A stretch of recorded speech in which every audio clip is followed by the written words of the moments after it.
Friend देखिए, अब मैं आपको एक-एक करके सारी चीज़ बताता हूँ। सबसे पहले तो मैंने ट्विटर बैच शुरू किया है। ट्विटर बैच शुरू करने का पर्पज़ क्या है? देखो, मेन पर्पज़ ये है कि काफ़ी सारे ऐसे स्टूडेंट्स हैं, काफ़ी सारे ऐसे टीचर्स हैं, जो अभी अपनी तैयारी कर रहे हैं। उन्हें लगता था कि सर हमने यूपीटीजीटी साइंस की बहुत तैयारी कर ली है, फिर भी अभी हमारे क्वेश्चन्स नहीं बन रहे। मतलब उनके जो जनरली मेरे पास ज़्यादातर कमेंट्स थे, ज़्यादातर मैसेजेस थे, वो यही थे कि सर हमने सब कुछ देख लिया, हमने सारी वीडियोज़ कर ली, हमने काफ़ी सारे ऐसे प्रैक्टिस बैच भी कर लिए, फिर भी हमारे क्वेश्चन नहीं बन रहे। हमें वो एक कॉन्फिडेंस नहीं आ रहा कि कल को अगर पेपर हो जाए, तो हम पेपर को बढ़िया तरीके से नंबर ले आएँ। तो उसी को सोचते हुए मैंने ये कहा कि मैं आपको एक लाइव बैच देता हूँ। लाइव बैच, लाइव क्लासेस होगी जिसमें आप मेरे साथ face to face, live to live discuss कर सकते हैं। ठीक है, आपको जो चीज़ समझ में आती है आप मुझे बताओ, समझ में आ गई? जो नहीं आती आप मुझे बताओ सर अभी समझ में नहीं आई है। ये मेन पर्पज़ इस बैच का है, क्योंकि वीडियोज़ रिकॉर्डेड आप देख लेंगे। वीडियो रिकॉर्डेड में क्या होता है, मैं आपको वीडियो रिकॉर्डेड देता हूँ, उसे आप देख लेते हैं, लेकिन आप जनरली वो डाउट नहीं बता पाते जो आपको वीडियोज़ में आ रहे हैं। कमेंट लिखते हैं, 2-4 लोग लिखते हैं, सब नहीं लिखते। एक चीज़। सेकंड थिंग, पेड बैच देने का पर्पज़ क्या था? क्योंकि मोस्ट ऑफ द स्टूडेंट ऐसा करते हैं कि जब मैं फ्री लाइव क्लासेस लेता हूँ, तो वो जॉइन नहीं करते, 2 से 3 दिन जॉइन करते हैं और उसके बाद नहीं करते, एक चीज़। सेकंड थिंग ये भी थी कि सबसे ज़्यादा मुझे प्रॉब्लम आती थी आपको टेस्ट सीरीज़ कराने में, आपके टेस्ट कराने में। क्योंकि देखिए पेपर में हमारे जो आते हैं क्वेश्चन जनरली एमसीक्यू आते हैं, और एमसीक्यू कराने के लिए मेरे पास कोई भी ऐसा एक बढ़िया सॉफ्टवेयर नहीं था, जिसको मैं आपको प्रैक्टिस करा सकूँ। मैंने पीडीएफ भेज दी, आप मुझे आंसर भेज रहे हैं, पता नहीं कब किसी के आंसर आएँगे, मैं कब चेक करूँगा, उसमें टाइम लग रहा था। सो फॉर दैट पर्पज़ मैंने ऐप के थ्रू ये सारा कंटेंट प्रिपेयर किया है, जिसके लिए मैंने चार्जेस रखे थे और वही मैं आपसे ले रहा हूँ। ठीक है फ्रेंड्स? तो इस ट्यूटर बैच में लाइव क्लासेस तो हमारी रहेंगी, साथ में ये रिकॉर्डेड वीडियोज़ के फॉर्म में भी आपको बैच पर मिल जाएगी। जैसे ही बैच खत्म होगा, उसके 10 मिनट के बाद अपने आप ऑनलाइन खुद से खुद ये रिकॉर्डिंग आपको दिखने लगेगी। क्लियर? 10,000 क्वेश्चन बैंक है। 10,000 क्वेश्चन बैंक कैसे? देखो, जनरली मैं हर एक चैप्टर के आपको कम से कम 3 टेस्ट देने वाला हूँ। 3 टेस्ट देने वाला हूँ, कैसे? 15 दिन में। मतलब 15 दिन में हर एक चैप्टर के आपके 3 टेस्ट आएँगे नए। पहले 3 टेस्ट आएँगे हर एक चैप्टर के, फिर 15 दिन बाद और 3 टेस्ट आएँगे, फिर और 3 टेस्ट आएँगे।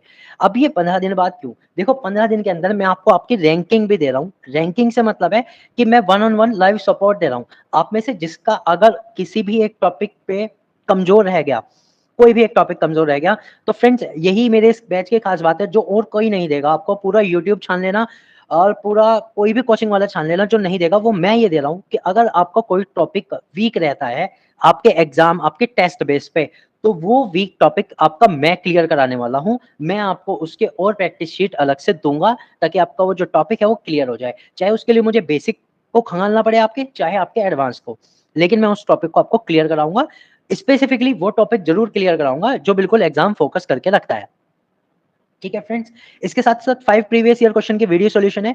5 प्रीवियस ईयर क्वेश्चन की आपको मैं बात बताता हूँ कि 2021 का पूरा वीडियो सॉल्यूशन मेरे चैनल पर अपलोड है। हालाँकि उसमें एक वीडियोज़ में कुछ कट है कि सर एक पर्टिकुलर क्वेश्चन से लेके पर्टिकुलर क्वेश्चन तक नहीं आ रहे हैं। क्वेश्चन नंबर बताता हूँ, 87 से लेके 100 तक का उसमें मिसिंग है, पता नहीं कैसे है। वीडियो या तो वो कट गई या डिलीट हो गई, समथिंग देयर। लेकिन मैं इसको वीडियो बना के अपलोड कर दूँगा, ये मेरा प्रॉमिस है। 2021 कंप्लीट है, 2019 2019 वाला, 2019 वाला, ये भी अभी अपगोइंग है, ये चल रहा है। मैं इसे बहुत जल्दी पूरा का पूरा कंप्लीट अपलोड कर दूँगा। इसके अलावा जो बाकी 3 है, वो मैं आपके यहीं पर सॉल्व कराने वाला हूँ।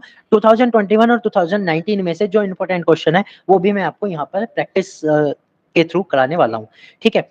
ऑल टेस्ट वीडियो सॉल्यूशन, जितने भी टेस्ट आएँगे, जो भी आपके टेस्ट आते हैं, खास करके आपके जो मेन टेस्ट होगा, ये 10-10 क्वेश्चन वाले नहीं, जो बड़ा टेस्ट होगा, उसका मैं वीडियो सॉल्यूशन आपको दूँगा।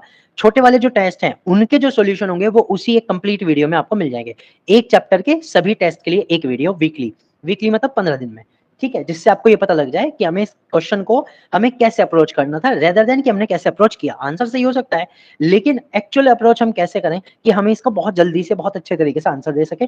साथ में इसमें कौन से फॉर्मूले यूज़ हुए हैं, उन फॉर्मूले से और क्या क्वेश्चन बन सकते हैं, जैसा कि मैं आज तक कराते आया हूँ।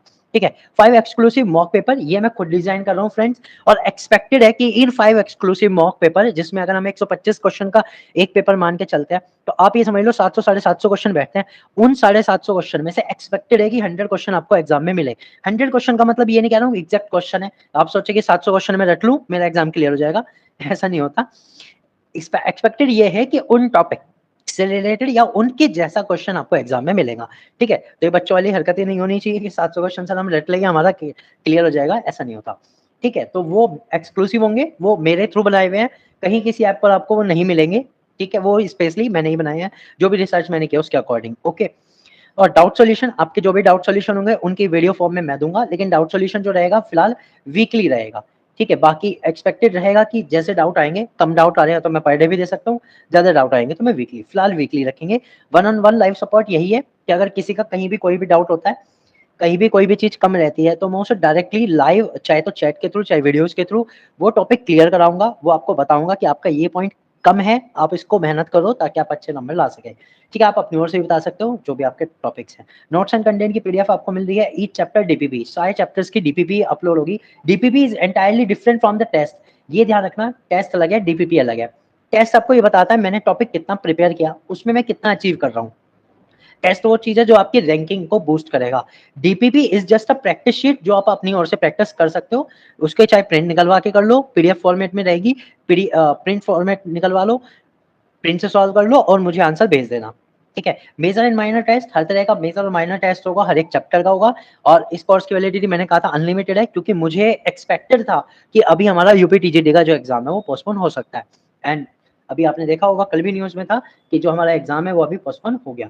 अब पोस्टपोन हुआ है तो इससे आपका नुकसान नहीं होने वाला। अब नुकसान इसलिए नहीं होने वाला क्योंकि आपको मैंने अनलिमिटेड कोर्स वैलिडिटी दी है, जब तक ये आपका बैच चलेगा, जब तक आपका पूरा का पूरा पेपर आपका आ नहीं जाता, मतलब आप पेपर दे ना देते, तब तक ये बैच चलेगा, समझ गए। यानी तब तक मैं आपको ये डायरेक्ट लाइव सपोर्ट दूंगा, ठीक है। तो इससे ज्यादा और कुछ क्या चाहिए। और बैच है दोनों लैंग्वेजेस में। तो एक बात और है, जिन फ्रेंड्स ने अब तक भी पेड नहीं किया है, पेड नहीं लिया है, ठीक है, तो वो अपना पेड परचेस कर लें, अच्छा रहेगा फ्रेंड्स। और मेरे हिसाब से इससे कम में अगर दोनों सब्जेक्ट के साथ, फिजिक्स केमिस्ट्री के साथ विद बाइलिंगुअल, इंग्लिश और हिंदी में अगर कोई बैच आपको मिलता है यूट्यूब पे, तो मैं मानता हूँ कि शायद ही ना मिले, और अगर मिलता है तो उसको मेरा सैल्यूट है, ठीक है, उसको मेरा सलाम, लेकिन शायद ही ना मिले।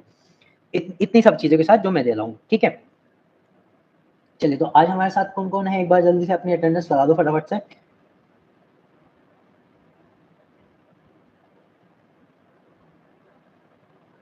सर क्लास यूट्यूब पर भी है क्या? सर देखिए, क्लास जो होगी यूट्यूब पर मैं नहीं लूंगा, because it is a live batch, और लाइव बैच में मैं आपसे लाइव कन्वर्सेशन चाहता हूँ, ठीक है। डीपीपी टेस्ट अलग से, हाँ जी, डीपीपी अलग से है, टेस्ट अलग से है। डीपीपी हर एक चैप्टर्स की आपको मिलेगी, अभी अपलोड नहीं हुई। डीपीपी होगी क्लास के बाद, जब मेरी क्लासेस हो जाया करेंगी मैं आपको तब डीपीपी दूंगा, ताकि आपको यह पता लग सके कि क्लास में मैंने क्या कराया, उसकी मेरी कितनी तैयारी है, मैंने क्लास में कितना ध्यान दिया। उसके अलावा एक्स्ट्रा भी क्वेश्चन रहेंगे, ठीक है। और कोई डाउट? ओके, हेलो जागृति।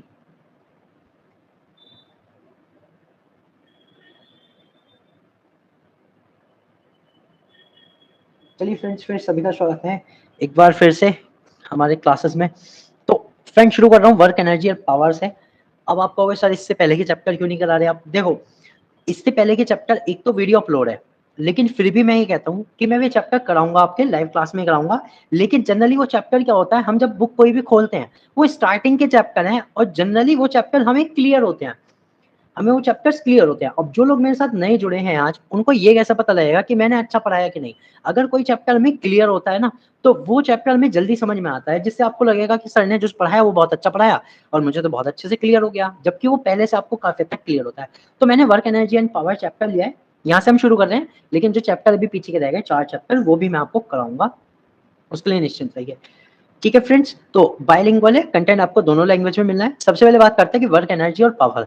अब मैं आपको एक अप्रोच बताता हूं कि यूपीटीजीटी एंटायरली डिफरेंट कैसे है बाकी सारे एग्जाम से।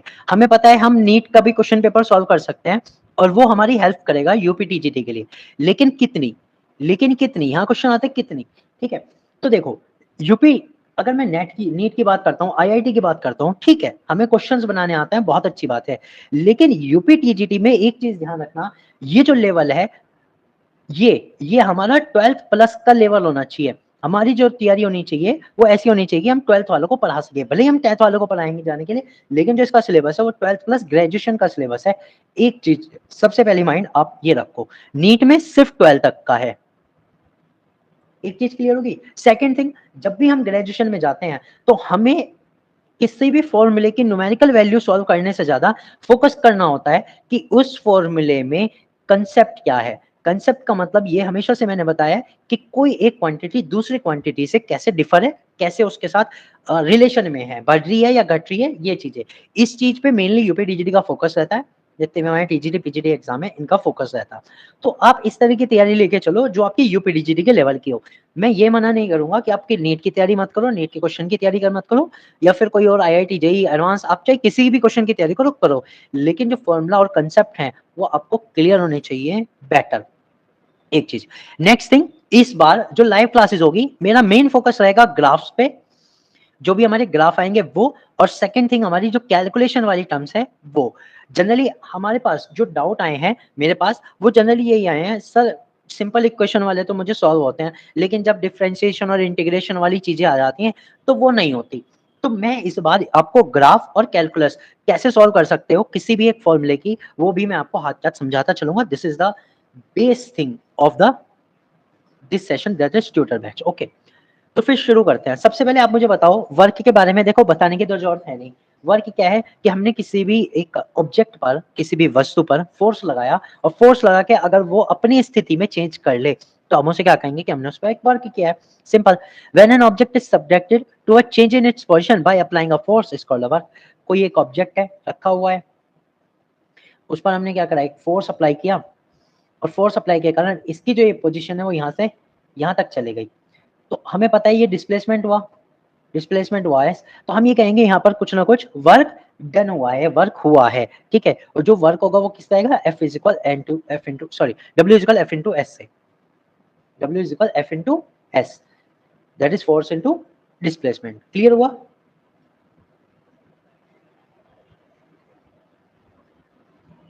भाई बताते रहना बीच बीच में, इसमें स्माइली का सिंबल वगैरह तो है नहीं, मैसेज से बता देना या कैसे भी, ताकि एक्टिविटी बनी रह सके। हेलो गरिमा, हेलो जागृति, हेलो विभूति जी, काफी सारे लोग जुड़े हैं। फिर भी एक दो रह गए, उनको पर्सनली मैसेज आज कर देंगे। क्लास सेशन छोड़ा है। और देखो इस बार एक और बात है, ऐप पर आपकी अटेंडेंस भी मार्क हो रही है। आपने अगर लाइव क्लास ज्वाइन की है, आपकी अटेंडेंस अपने आप मार्क हो गई कि आज आपने क्लास ज्वाइन की है। जिस दिन आप छोड़ेंगे उस दिन की आपकी एब्सेंट लग जाएगी। ठीक है, आपको अपना रिकॉर्ड पता रहेगा। चलिए ये हो गया F/S। नाउ अब देखो, हम ये कह रहे हैं हमेशा ऐसा नहीं होता कि किसी भी ब्लॉक पे जो फोर्स है वो हमेशा डायरेक्शन ऑफ डिस्प्लेसमेंट में लगे, ऐसा तो नहीं है हमेशा कि F ऐसे ही लगे। हो सकता है F किसी एंगल से लग रहा हो। ठीक है ना। तो अगर कोई भी एंगल हमारे पास है, यदि बल विस्थापन की दिशाओं के बीच का कोण थीटा है, तब हमारा जो W होगा वो हम किससे दे सकते हैं, W is equal f into S cos of theta से। क्लियर हुआ, यहां तक कोई दिक्कत। चलो अब हम इसकी डिफ्रेंसिएशन में देखते हैं। डिफ्रेंसिएशन में देखो, अगर हम बात करें कि एक बहुत छोटे टाइम के लिए वर्क हुआ है तो हम इसे कैसे डिनोट कर सकते हैं। देखो अगर हम एक बहुत छोटे टाइम पीरियड के लिए वर्क को दिखाएं तो हम कैसे कह सकते हैं बताओ। W इक्वल क्या होता है, F into S cos of theta. ठीक है, अब जब ये वर्क एक बहुत छोटे टाइम इंटरवल के लिए आएगा तो हम लिख सकते हैं DW is equal f into D S cos of theta. अब एफ को क्या करेंगे, क्योंकि एफ एक कॉन्स्टेंटली लगा है यहाँ पर डिस्प्लेसमेंट में, पूरा पूरा जो फोर्स लगा है वो कॉन्स्टेंटली लगा है, इसलिए F into D S cos theta आया है। क्लियर हुआ इतनी बात। तो एक हमारी इक्वेशन ये भी आ जाती है, लेकिन ये इक्वेशन जनरली यूज हमें नहीं करनी है, क्योंकि जो वर्क है उसकी कोई ऐसी स्टेटमेंट अलग से नहीं आती कि डिस्प्लेसमेंट में आपको चेंज करना पड़े। इतनी बात क्लियर है। पहले बताओ,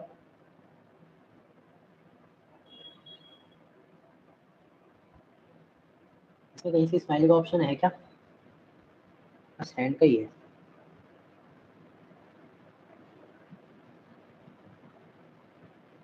ओके, अब एक चीज, जो वर्क है उसकी यूनिट क्या है, जूल है। स्केलर क्वांटिटी एक अदिश राशि है। अदिश राशि का मतलब ये है, अगर कभी वेक्टर फॉर्म में आपको कोई चीज दे दी जाए, मैं सॉल्व करना बताता हूँ। सपोज हमें एक एफ दिया है और F1 दिया है, F1 एक्स सॉरी F1 आई कैप, F2 जे कैप प्लस F3 के कैप ऐसे दिया है, और जो S दिया है डिस्प्लेसमेंट दिया है, मान लो S1 आई कैप प्लस S2 जे कैप प्लस S3 के कैप ये दिया है। तब आपको पता है जो हमारा ये जो वेक्टर है, ठीक है, दोनों वेक्टर फॉर्म में दिया है, लेकिन जो W है वो एक स्केलर क्वांटिटी है, वो एक स्केलर क्वांटिटी है।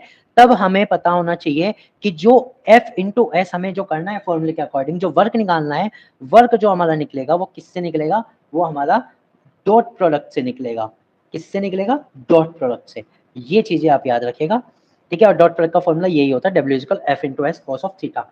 हमें डॉट प्रोडक्ट करना है, क्रॉस प्रोडक्ट नहीं करना। डॉट प्रोडक्ट में क्या होता है, आई इंटू आई 1 हो जाता है, तो वो सिंपली मल्टीप्लाई हो जाएंगे। क्लियर है ये छोटी छोटी चीजें, ठीक है। सीजीएस पद्धति में कार्य का जो मात्रक होता है अर्ग होता है, और 1 जूल जो होता है 10⁻7 अर्ग के इक्वल होता है। फ्रेंड्स यहाँ से आपको क्या लगता है कितनी चीजें इंपॉर्टेंट है, एक बार मुझे बताओ, कोई एक माइक ऑन करके बताना, ठीक है, जरूर माइक ऑन करना है सबको। तो माइक ऑन करके बताना, मैं बस पानी पी गया 2 मिनट में, ठीक है, तब तक आप बता सकते हो, आई एम लिसनिंग।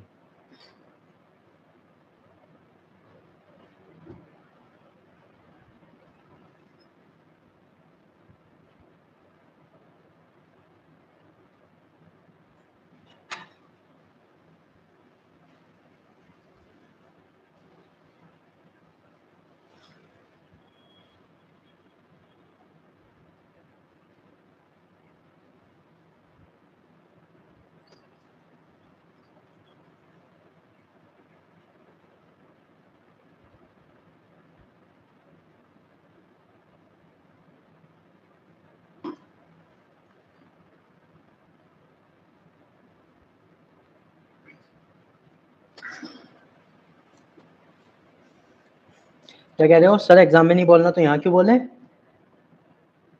अरे आवाज थोड़ी, तुम्हें गाना थोड़ी गाना था, बोल के कुछ बता नहीं तो था। चलो खैर, बताता हूँ क्या क्या हो सकता है। मैंने जो इस पेज में बताया ना, इस पेज पे से आपके कितने क्वेश्चन बन सकते हैं वो देखो। सबसे पहले आपको F इंटू एस सिंपली दे दिया जाए, आप निकाल सकते हो। सेकेंड थिंग, अगर S ना दिया जाए तो डिस्प्लेसमेंट दे सकता है बिटवीन द 2 पॉइंट्स। वो एक पोजीशन दे सकता है कि S बराबर 0 से लेके S बराबर 5 सेंटीमीटर तक गया है, तब आप डिस्प्लेसमेंट निकालो। तो डिस्प्लेसमेंट निकाल के तब वर्क निकाल सकते हो। सेकंड थिंग, वेक्टर फॉर्म में अगर दे दे तो मैंने बता दिया डॉट प्रोडक्ट, दैट इज ऊपर वाले फॉर्मूले से आप कर सकते हो। डॉट प्रोडक्ट करना है, आई इंटू आई वाले 1 हो जाएंगे, और बाकी चीजें जो है डायरेक्टली मल्टीप्लाई होकर आंसर आ जाएगा, ठीक है। नेक्स्ट थिंग, आपको मात्रा की याद रखनी है, सभी चीजों की यूनिट्स याद रखनी है, स्केलर क्वांटिटी वेक्टर क्वांटिटी ये याद रखना है, और उसको किसी और सीजीएस यूनिट में कन्वर्ट कर सकते हैं क्या, वो याद जरूर रखना है। एमकेएस में सबको याद हो जाता है कि वर्क की जो यूनिट है वो जूल है, लेकिन आपको ये भी याद होना चाहिए कि सीजीएस में उसकी यूनिट क्या होती है, एक बात। सेकंड थिंग, एक और जो चीज में रह गई वो है dimension.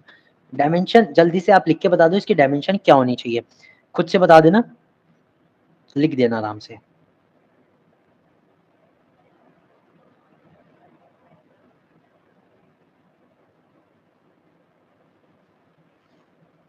Yes that's good formula, dimension unit conversion. Okay good. Now अब देखो, हमें पता था कि F इंटू एस, एक चीज तो ये है, साथ में है कोस थीटा। अब ये जो कोस थीटा है वो है फोर्स और डिस्प्लेसमेंट के बीच का एंगल, ठीक है। ये है डिस्प्लेसमेंट हमारा ऐसे है, फोर्स ऐसे लग रहा है, तो इसके बीच का एंगल है। तभी ये कहना है यदि बल व विस्थापन के बीच का कोण थीटा दैट इज न्यून कोण है, तो किया गया कार्य धनात्मक होगा। ये कहना है if theta is less than 90 degree between the force and the displacement then the work done is positive. इस तरह से अगर डिस्प्लेसमेंट के बीच इनका एंगल थीटा जो है 90 डिग्री से कम है, न्यून कोण जिसे हम कहते हैं, तो वो जो वर्क होगा वो पॉजिटिव होगा, ठीक है। जैसे कि when object falls freely the work done by the gravity will be positive. जैसे कि जब कोई ऑब्जेक्ट ऊपर से नीचे गिरता है तो ठीक है, उसमें गुरुत्व द्वारा जो किया गया कार्य है वो धनात्मक होगा। क्या होगा, धनात्मक होगा। ध्यान देना, अब आपको अगर सर इसमें तो जीरो है, ऊपर से कोई चीज गिर रही है, फोर्स भी ऊपर से लग रहा है नीचे की ओर mg, ठीक है, और डिस्प्लेसमेंट भी नीचे हो रहा है हाइट, तो ये तो जीरो होना चाहिए, नहीं, हमने कहा जीरो नहीं हो सकता, लेस देन 90 डिग्री, जीरो भी हो मतलब कि जीरो भी हो तब भी सेम वर्क हमारा पॉजिटिव आएगा। Second point, when the horse pull the cart on the horizontal road the work done will be positive. जब कोई घोड़ा क्षैतिज सड़क पर गाड़ी को खींचता है तो किया गया कार्य धनात्मक होगा। तो आपको इतना याद रखना है कि अगर थीटा 90 डिग्री से कम है then work will be positive. एक कंसेप्ट यहाँ से ये बनता है, और इस चीज को आप याद रखना, okay. Second thing, if theta is greater than 90, अगर थीटा 90 से ज्यादा है, okay, then the work done will be negative, तब वर्क डन क्या हो जाएगा, नेगेटिव हो जाएगा। वर्क डन क्या हो जाएगा, नेगेटिव। जैसे कि when an object slip on the rough surface the work done by the frictional force will be negative. देखो जब कोई एक ऑब्जेक्ट किसी एक सरफेस पे फिसलता है तो हमें पता है डिस्प्लेसमेंट तो आगे की ओर होता है, लेकिन जो फ्रिक्शन फोर्स होता है, ठीक है, वो क्या होता है, स्टैटिक फ्रिक्शन पीछे की ओर होता है।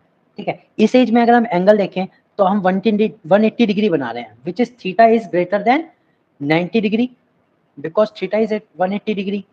भाई थीटा जो है 180 डिग्री है, 90 से ज्यादा है। ठीक है, तो इस केस में हमारा जो वर्क होता है वो क्या हो गया, वर्क होगा नेगेटिव। जो भी फोर्स लग रहा है उसके थ्रू जो वर्क होगा वो नेगेटिव होगा। Clear?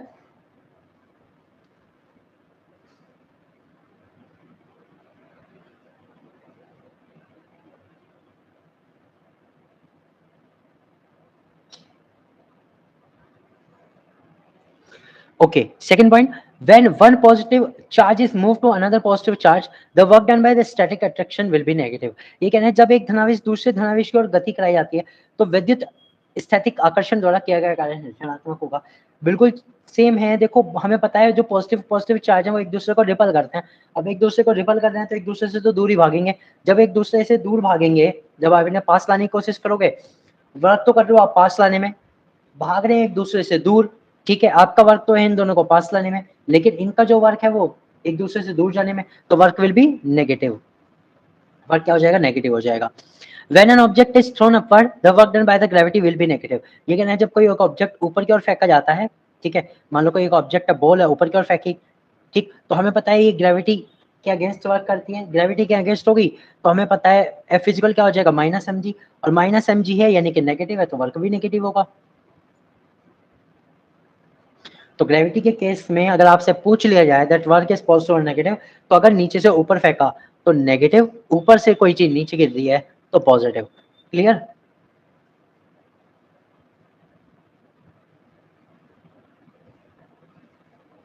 And the next case, यदि बल विस्थापन के बीच का थीटा जो है वो एग्जैक्ट 90 डिग्री हो, थीटा इज इक्वल 90 डिग्री।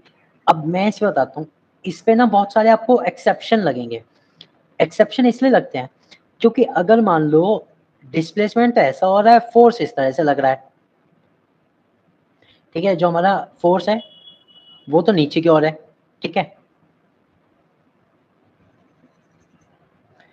और डिस्प्लेसमेंट हमारा आगे पीछे दाएं बाएं कहीं भी है, ठीक है, ये हमारा डिस्प्लेसमेंट है, ये हमारा फोर्स लग रहा है। तो हमें क्या लगता है, हमें ये लगता है कि इस केस में वर्क हुआ होगा, जरूर हुआ होगा, लेकिन जो सिद्धांतिक तौर पे अगर हम वर्क देखें तो जो वर्क डन होता है वो जीरो होता है। अब मैं इसको एग्जाम्पल के थ्रू बताता हूँ।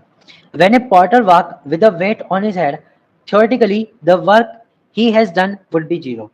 ध्यान से सुनना, जब कोई कुली अपने सिर पर बाहर रखकर चलता है तो सैद्धांतिक रूप से उसके द्वारा किया गया कार्य शून्य होता है। कौन सा कार्य है, चलने में नहीं, उस वर्क, उस जो वेट रखा हुआ है उस वेट पर लगने वाले फोर्स के द्वारा जो वर्क हुआ है वो जीरो है। यानी कुली ने उस फोर्स को नेगेटिव करने के लिए तो एक वर्क लगाया है जो कि इक्वल हो गया, बट उस फोर्स के थ्रू जो वर्क हुआ है वो जीरो है। ठीक है, इस केस में कुली ने वर्क वेट के साथ, वेट पर अलग से कोई वर्क नहीं किया, वेट उसके साथ साथ चला है। समझ गए? इसको ऐसे समझिए, अगर मान लो कुली एक कदम भी ना चलता तो क्या वेट अपने आप चल रहा था? नहीं, नहीं ना, क्योंकि वेट कुली से जुड़ा हुआ है।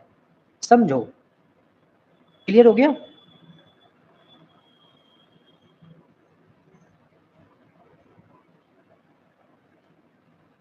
Second point, when an object is twisted by tying it with a string, the work done by the tension in the string will be zero। जब किसी वस्तु को डोरी से बांधकर घुमाया जाता है तो डोरी में तनाव द्वारा किया गया कार्य शून्य होगा। तो इस केस में भी क्या होता है, मान लो एक ऑब्जेक्ट है और बांध के ऐसे घुमाते हैं, एक सेंटर पॉइंट होता है, सेंटर पॉइंट से जो डोरी में तनाव आता है दैट इज टी, टी के द्वारा जो वर्क होता है वो भी क्या होता है, जीरो होता है। बिकॉज एक सर्कुलर पाथ में जो इसका डिस्प्लेसमेंट होता है हमेशा टेंजेंशियल होता है, ये तो आपको पता होगा। कितना होता है, 90 डिग्री पर होता है। अब टेंशन तो ऐसे लग रही है, डिस्प्लेसमेंट सामने की ओर है, ठीक है ना, डिस्प्लेसमेंट सामने की ओर होता है, तो ये थीटा इज इक्वल 90 डिग्री आया। जब थीटा इज इक्वल 90 डिग्री आया तो मुझे बताओ क्या यहाँ वर्क होगा टेंशन के द्वारा? नहीं होगा, दैट विल बी जीरो। तो इस केस में जो वर्क डन होता है वो जीरो होता है। अब ये चीज आपको और कहाँ यूज होगी? वो यूज होगी सर्कुलर वाले मोशन में। अगर सर्कुलर मोशन में पूछ लिया जाए कि एक मतलब एक डोरी से बंधा हुआ एक ऑब्जेक्ट है कोई, ठीक है, इतने ग्राम का है और इतनी वेलोसिटी से उसे घुमाया जा रहा है, ठीक है, तो बताओ वर्क डन क्या होगा टेंशन के द्वारा, तनाव के द्वारा, जो डोरी में तनाव है उसके द्वारा किया गया कार्य कितना होगा? उसके द्वारा किया गया कार्य जीरो होगा। क्लियर? वो बहुत बड़ा सा दे सकता है आपको यूनिट वगैरह रख के। Next, if a person is standing on one place with a heavy load the work done by him will be zero. ये कह रहे हैं अगर कोई एक बंदा किसी एक बोझ को उठाकर खड़ा है तो उसके द्वारा किया गया कार्य शून्य होगा।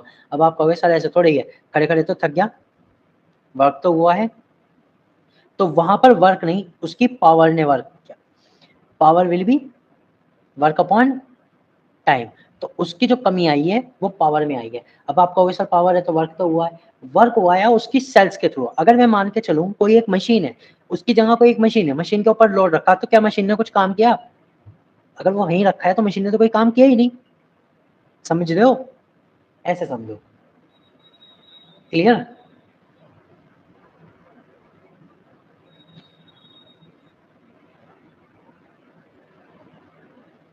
ये चीजें क्लियर हुई भाई वर्क से रिलेटेड। चलो अब बात करते हैं conservative and non conservative force.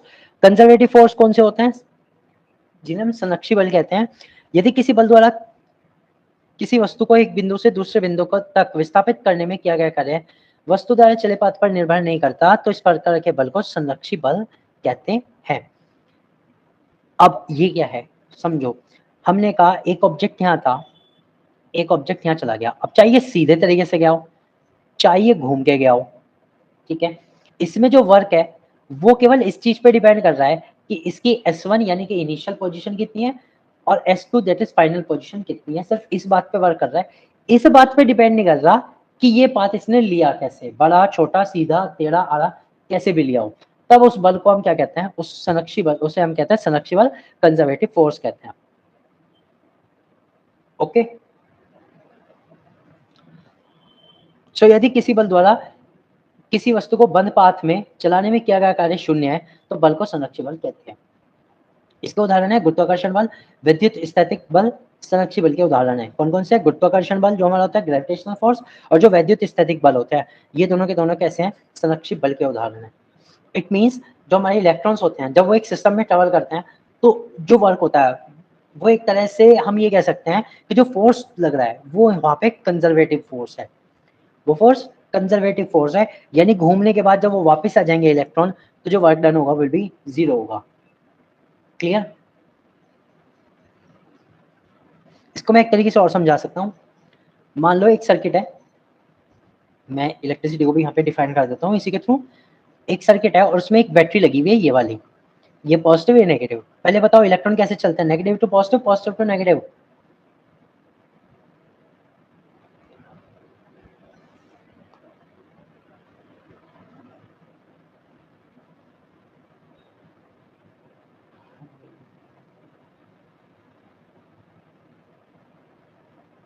Sir ji खड़े रहने पर एंगल कैसे हुआ?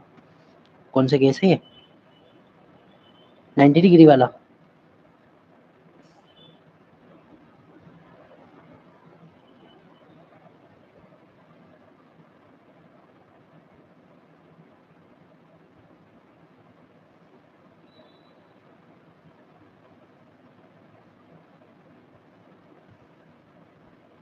अच्छा आप ये कह रहे हो, मान लो एक ऑब्जेक्ट है, वो एक उस पर एक और ऑब्जेक्ट रखा है, समझो बात को, और वो सिर्फ स्टैंडिंग पोजीशन में खड़ा है या रखा हुआ है।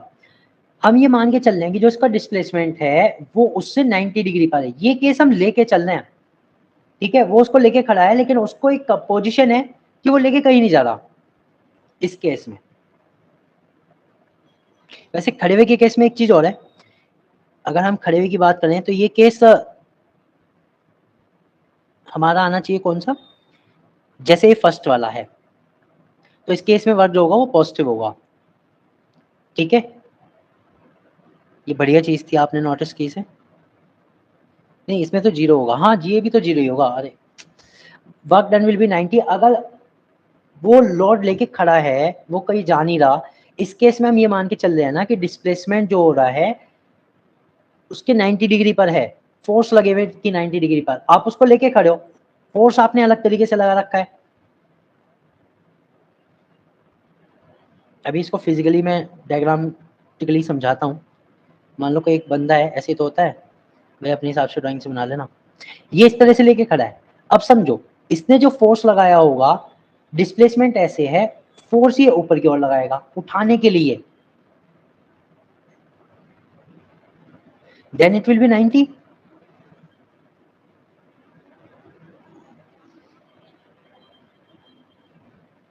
यस और नो?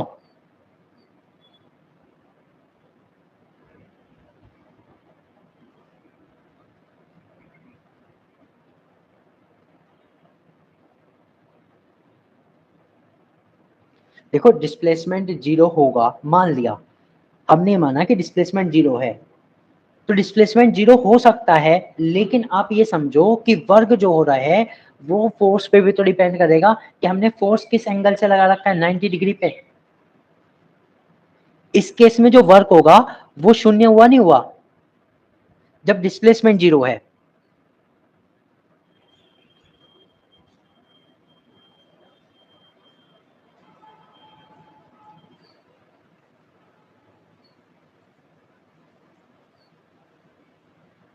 लेकिन मैं फोर्स और डिस्प्लेसमेंट का कॉम्बिनेशन बता रहा था कि 90 डिग्री का एंगल कैसे है।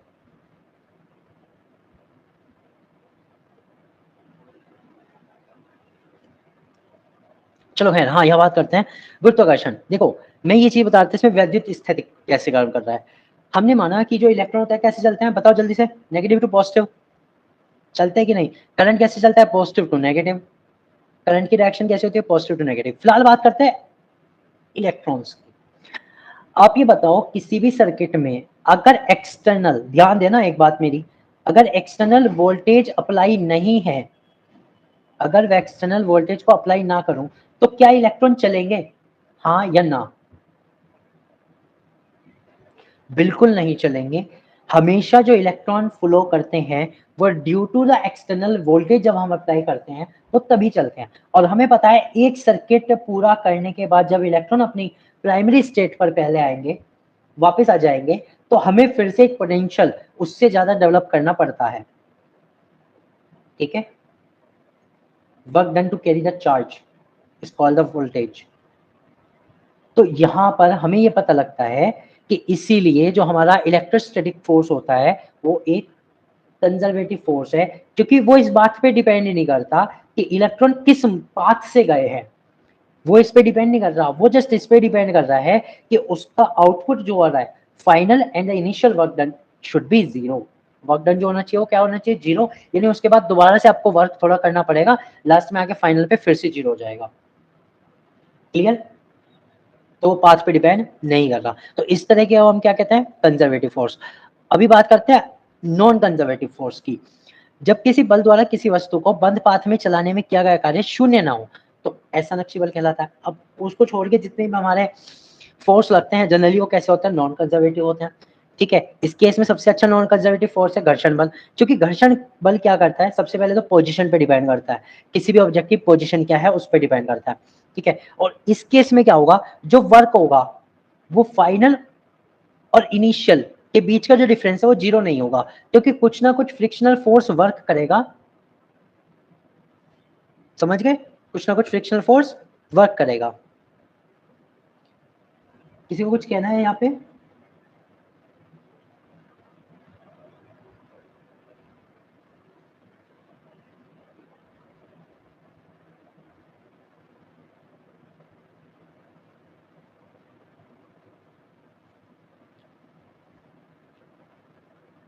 चले आगे। वही टॉपिक क्लियर होने के बाद बता दिया तुम्हें एक बार।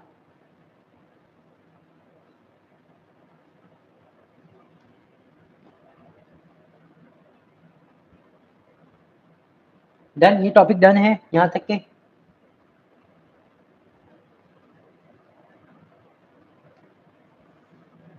ओके जी, अब बात करते हैं एनर्जी की। तो एनर्जी क्या है, किसी व्यक्ति वस्तु के कार्य करने की क्षमता को उसकी ऊर्जा कहते हैं। जितनी भी मतलब उसकी एबिलिटी है, energy is the ability of a person और थिंग टू डू वर्क। जितना काम वो कर सकता है उसकी एबिलिटी को हम क्या कहते हैं? एनर्जी कहते हैं। अब एनर्जी क्या होती है? एनर्जी के लिए एक कंजर्वेशन आता है, कंजर्वेशन लॉ ऑफ एनर्जी। बताओ जल्दी से, law of conservation of energy.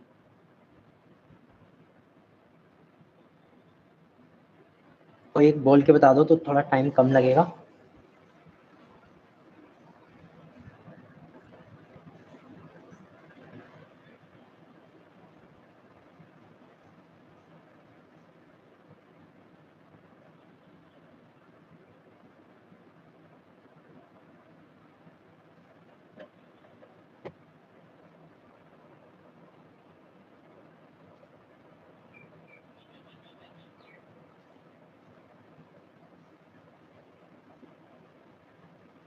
Okay, energy neither be created nor be destroyed, it just transform from one form to another।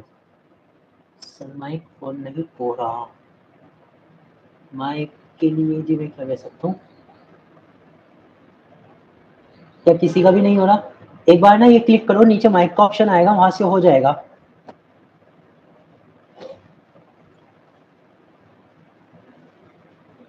हो रहा है, क्लिक तो हो रहा है। ओके, तो एनर्जी के बारे में पढ़ते हैं। तो एनर्जी के रूपांतरण द्वारा ही कार्य किया जाता है, इसलिए कार्य व ऊर्जा के मात्रक समान होते हैं। Work is done only by the conversion of energy, so the unit of the work and the energy are same. अब देखो यहाँ पर हमें पता लगा कि जो यूनिट है किस किस की, वर्क की और एनर्जी की सेम है। तो एनर्जी चाहे किसी भी फॉर्म में हो, सबकी सब सेम रहेगी, चाहे काइनेटिक एनर्जी हो चाहे पोटेंशियल एनर्जी हो, सबकी जो यूनिट है ऐसा यूनिट वो रहेगी जूल। ओके, ऐसा यूनिट क्या रहेगी? जूल रहेगी। एक बात, दूसरी बात, इन सबकी डायमेंशन भी सेम रहेगी, डायमेंशन भी सेम रहेगी। ये दो चीजें ध्यान रखना, इनकी डायमेंशन अगर पूछी जाती है तो डायमेंशन सेम होती है। ऊर्जा का मात्रक भी जूल है, डायमेंशन भी सेम रहेगी। और अब जो ऊर्जा है वो दो टाइप की होती है, मैकेनिकली दो टाइप की होती है, एक काइनेटिक और एक पोटेंशियल। काइनेटिक और एक पोटेंशियल, बहुत इजी टर्म्स है काइनेटिक एंड पोटेंशियल। क्लियर? यहाँ तक क्लियर है सबको? छोटी चीजें थी। अब बात करते हैं गतिज ऊर्जा। देखो गतिज ऊर्जा खुद से कह रही है गति के कारण ऊर्जा, बस यही है। किसी भी वस्तु की गति के कारण उसमें जो कार्य करने की क्षमता होती है उसे वस्तु की गतिज ऊर्जा कहते हैं। कोई भी जो वस्तु होती है अगर वो गतिशील है, उसके कारण जो भी उसमें एनर्जी है उसे हम क्या कहेंगे? गतिज ऊर्जा कहेंगे। ओके, और गतिज ऊर्जा का फॉर्मूला क्या होता है? K equal half m v square. अब मुझे बताओ, के ई इज इक्वल हो गया हाफ एम वी स्क्वायर। यहां से आप मुझे इस रिलेशन से क्या क्या बता सकते हो? क्या मैं ये लिख सकता हूं k is directly proportional to M?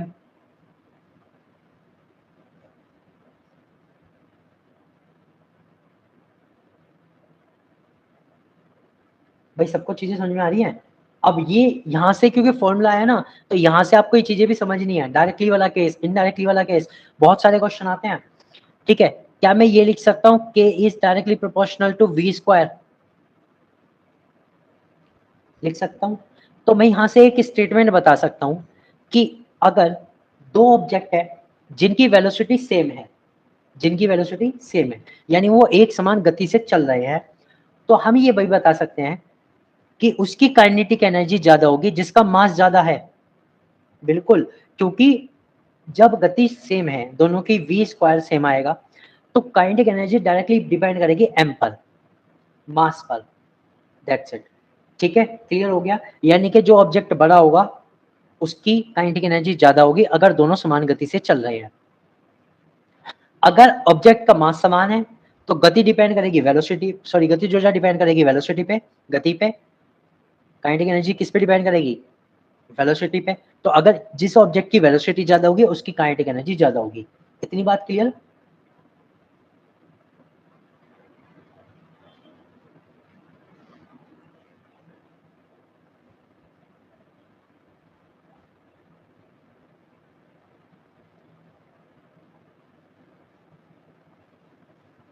Okay, अब एक और रिलेशन आता है कि यदि वस्तु का संवेग p है तब के ई बराबर होता है पी स्क्वायर अपॉन 2m। ये रिलेशन आता है। अब ये आया कैसे, इसको बनाते हैं फटाफट से। देखो के ई बराबर क्या होता है? हाफ एम वी स्क्वायर होता है। मैं इस इक्वेशन में m से मल्टीप्लाई करता हूँ, m से ही डिवाइड करता हूँ, बात एक ही रहती है। तो k बराबर मेरा क्या आ जाता है, k बराबर आ जाता है half m into m square v square, ये लिख सकता हूँ, कोई दिक्कत नहीं है। के बराबर क्या हो जाएगा बताओ, एम वी बराबर क्या होता है, पी, मोमेंटम बराबर क्या होता है, पी क्या है, मोमेंटम है, संवेग है, संवेग बराबर क्या होता है, मास गुना गति, द्रव्यमान गुना गति। तो यही हो गया, तो मैं ये लिख सकता हूँ कि पी स्क्वायर अपॉन 2m, बस ये रिलेशन आया। अब इस रिलेशन से भी हमें एक चीज पता लगती है, जो काइनेटिक एनर्जी है वो डायरेक्टली प्रोपोर्शनल है पी स्क्वायर के, काइनेटिक एनर्जी डायरेक्टली प्रोपोर्शनल है पी स्क्वायर के, इतनी बात क्लियर है।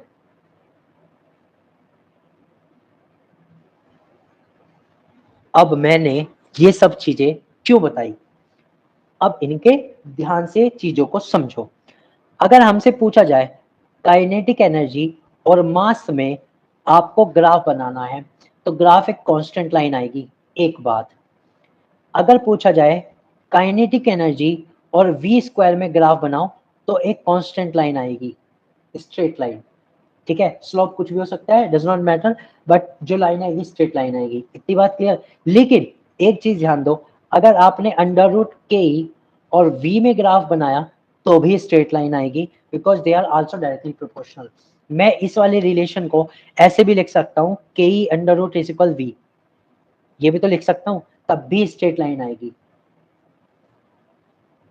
ओके, सर ये रिजल्ट मैंने हेलो सर। हाँ जी बताइए सर। ये रिजल्ट मैंने आज टेस्ट में अप्लाई किया था, तो मैंने स्ट्रेट लाइन लगाई तो उत्तर उसका गलत बता दिया उसने। कौन सा कंडीशन थी सर, ये बताओ पहले। यही थी सर, अंडर रूट के ई प्रोपोर्शनल टू वी। नहीं होगी, कुछ और होगा। मुझे तो यही याद है सर, एक मिनट चेक कर लेता हूँ मैं, मेरे पास कर स्क्रीनशॉट लीजिएगा, है। वो होगा अंडर रूट वी ई और वी।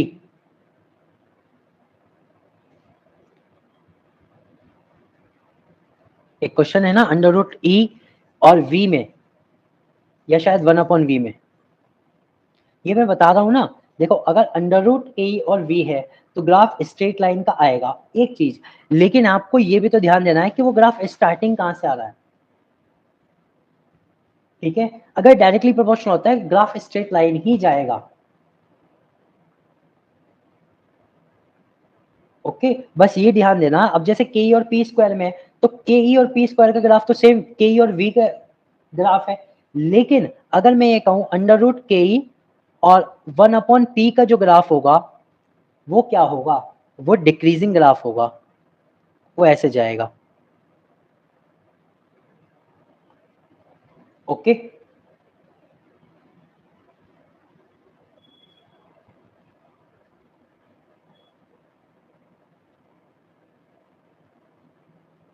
इसके अलावा कोई डाउट? अच्छा है सर, टेस्ट करती रहिए, आपको सारे क्वेश्चन के आंसर मिल जाएंगे, और आपसे क्वेश्चन जो गलत हुआ है ना वो भी ठीक हो जाएगा, समझिएगा उसको, शायद चीजें ठीक हो जाएंगी, कोई दिक्कत नहीं है। ओके, अब बात करते हैं एग्जांपल्स की। देखो चलती हुई कार में काइनेटिक एनर्जी होती है, गति करते हुए ग्रह भी काइनेटिक एनर्जी पोजेस करता है, वृत्तीय गति करते हुए जितने भी उपग्रह हैं वो सब ऊष्मा ऊर्जा में भी गतिज ऊर्जा होती है, it also contain kinetic energy. अब एक आती है हमारी कार्य ऊर्जा परमेय, इंपॉर्टेंट है। कार्य ऊर्जा परमेय हमें ये बताती है कि किसी भी वस्तु पर लगे बल द्वारा वस्तु पर किया गया कार्य उस वस्तु की गतिज ऊर्जा में परिवर्तन के बराबर होता है। बहुत सारी इंपॉर्टेंट चीज है। पहली बात, वस्तु पर लगे बल द्वारा किया गया कार्य है, बल द्वारा किया गया कार्य है, एक बात। सेकंड थिंग, वस्तु की गतिज ऊर्जा के परिवर्तन के बराबर है। यहाँ पर गतिज ऊर्जा वर्ड आना ही आना है। अब आप कहोगे सर गतिज ऊर्जा ही क्यों आया, पोटेंशियल भी तो आ सकता था। हम एक बात मान के चलते हैं कि जब भी कोई ऑब्जेक्ट चलना स्टार्ट करता है, मान लो यहां से इसने चलना स्टार्ट करा, जैसे ही चलना स्टार्ट करा इसमें v1 कुछ ना कुछ जरूर होगी। अगर ये u बराबर 0 से स्टार्ट कर रहा है तो किसी एक पॉइंट तक जाने पे हमारे पास v की कुछ ना कुछ वैल्यू जरूर आएगी। तो भले ही हमारी इनिशियल काइनेटिक एनर्जी 0 आ जाए, लेकिन जो फाइनल काइनेटिक एनर्जी आएगी वो कुछ ना कुछ आएगी। क्लियर हुआ? That's why work energy theorem deal करती है काइनेटिक एनर्जी के चेंज के साथ। ये पॉइंट आप याद रखेंगे, that work done will be equal to final kinetic energy minus initial kinetic energy. और इससे आपके क्वेश्चंस आ सकते हैं। आपको मास दिया जा सकता है, इनिशियल वेलोसिटी दी जा सकती है, फाइनल वेलोसिटी दी जा सकती है और वर्क निकलवा सकते हैं विदाउट फोर्स। तो विदाउट फोर्स के लिए आप ये वाला फॉर्मूला लगा सकते हैं इजीली, कोई दिक्कत नहीं है। समझ गए ना? अब इनिशियल वेलोसिटी में ये नहीं कह रहा हूं कि हर बार 0 होगी, नहीं, कितनी भी हो सकती है।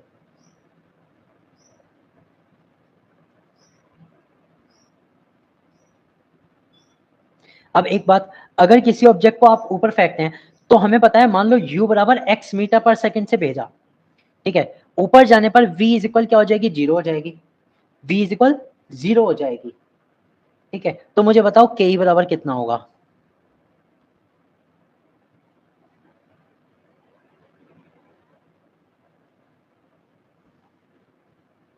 ये तो बहुत इजी है।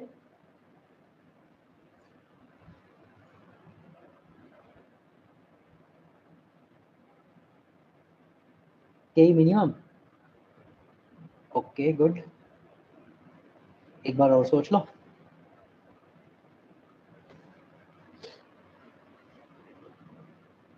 देखो हमें पता है के बराबर किस पे डिपेंड करता है, हाफ एम वी स्क्वायर पे। हमारी उस पॉइंट पे v जो है, वेलोसिटी जो है वो 0 है, तो काइनेटिक एनर्जी भी तो 0 होगी। जब इसे सीधे ऊपर फेंका, ठीक है, अगेंस्ट द ग्रेविटी, चाहे हो या ना हो अगेंस्ट ग्रेविटी, अगर आपने इसे वर्टिकली ऊपर की ओर फेंका है तो आपकी जो v होगी वो क्या हो जाएगी, 0, तो काइनेटिक एनर्जी भी 0 हो जाएगी। एक बात जो आप बात बता रहे हो ना मिनिमम, वो होता है प्रोजेक्टाइल मोशन में, ये भी ध्यान यहाँ रखो। जब हम प्रोजेक्टाइल मोशन की बात करते हैं तो at the highest point, eight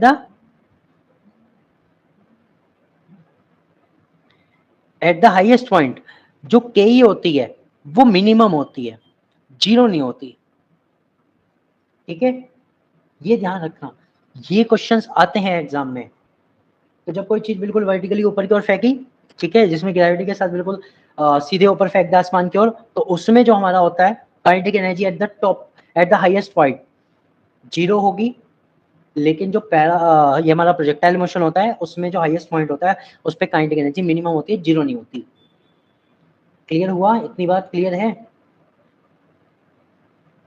और अब इस पाथ के बीच में किसी भी पॉइंट पर आप के ही निकाल सकते हो, simple half m v square से। वेलोसिटी आप निकाल सकते हो, 3 फॉर्मूले आपके पास, v is equal u plus a t से निकाल लो, फिर डिस्टेंस से निकाल लो, पहले डिस्टेंस निकाल लो U T plus half A T square से, यहाँ पे g लगेगा सॉरी, और अगेंस्ट है तो माइनस हो जाएगा, ये अपने आप से कर लेना, ठीक है। और अगर थर्ड इक्वेशन तो v square minus c square is equal 2gh, इस वाले से आप निकाल सकते हो। Okay clear? तो ये ध्यान रखना, वर्टिकल में जो हमारी हाईएस्ट पॉइंट पर काइनेटिक एनर्जी होती है वो 0 आती है। ओके अब बात करते हैं पोटेंशियल एनर्जी की। स्थितिज ऊर्जा, किसी भी वस्तु की स्थिति या विन्यास के कारण जो ऊर्जा उसमें होती है उसे हम क्या कहते हैं, पिंड की स्थितिज ऊर्जा, पोटेंशियल एनर्जी कहते हैं। तो स्थितिज ऊर्जा U बराबर क्या होगी, mgh। U बराबर क्या होता है, mgh। एक और फॉर्मूला है ये वाला, ये अभी हम पढ़ेंगे ना टाइप में, तब देखेंगे। तो फिलहाल हमारे पास जो फॉर्मूला U बराबर mgh है, m मास है किसी भी पिंड का, g ग्रेविटी है, h हाइट है, ठीक है। तो जितनी ज्यादा हाइट होगी उतनी ज्यादा पोटेंशियल एनर्जी होगी। तो आप एक बात बताओ, एक खड़े हुए आदमी में, एक खड़े हुए व्यक्ति में और एक जमीन पर लेटे हुए व्यक्ति में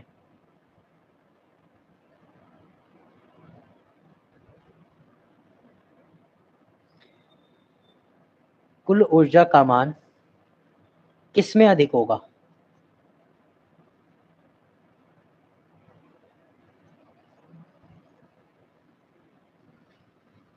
बताइए। एक व्यक्ति है, खड़ा है, चल नहीं रहा, सिर्फ खड़ा, दूसरा व्यक्ति जमीन पर लेटा हुआ, कुल ऊर्जा का मान बताना है। कुल ऊर्जा बराबर काइनेटिक एनर्जी प्लस पोटेंशियल।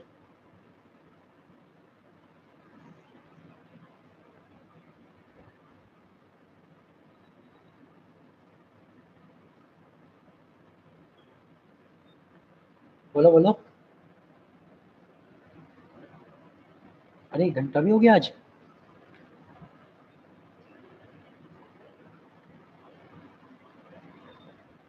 आज फिजिक्स का नहीं, यहाँ फिजिक्स का एक चैप्टर आज हो जाएगा, थोड़ा सा डिटेल में चलेगा इसलिए थोड़ा टाइम लग गया, या केमिस्ट्री कराएं, बताओ आप, चॉइस इज योर्स।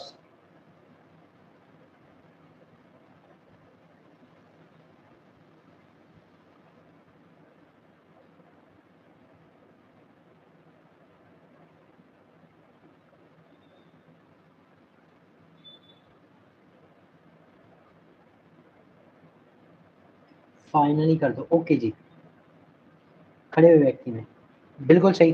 देखो, जो जमीन पर लेटा हुआ व्यक्ति है, अगर हम उसे पोटेंशियल एनर्जी की बात करें वो 0 है, और क्योंकि वो लेटा है काइनेटिक एनर्जी नहीं है, उसमें 0 है।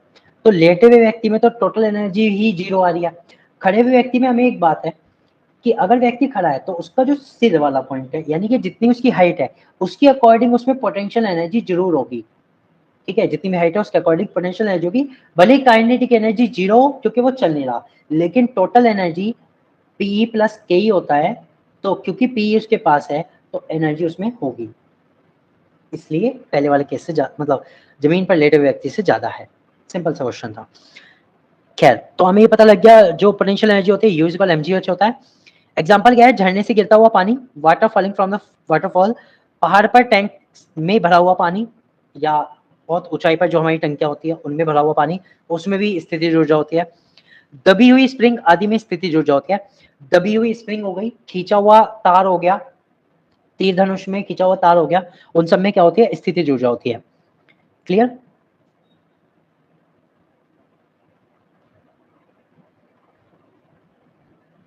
अब स्थितिज ऊर्जा 3 टाइप की होती है। पहली आती है गुरुत्वीय स्थितिज ऊर्जा, gravitational potential energy, it is due to the gravity. ठीक है, वस्तु की पृथ्वी की सतह से ऊपर स्थिति के कारण कार्य करने की जो क्षमता होती है उसे गुरुत्वीय स्थितिज ऊर्जा कहते हैं।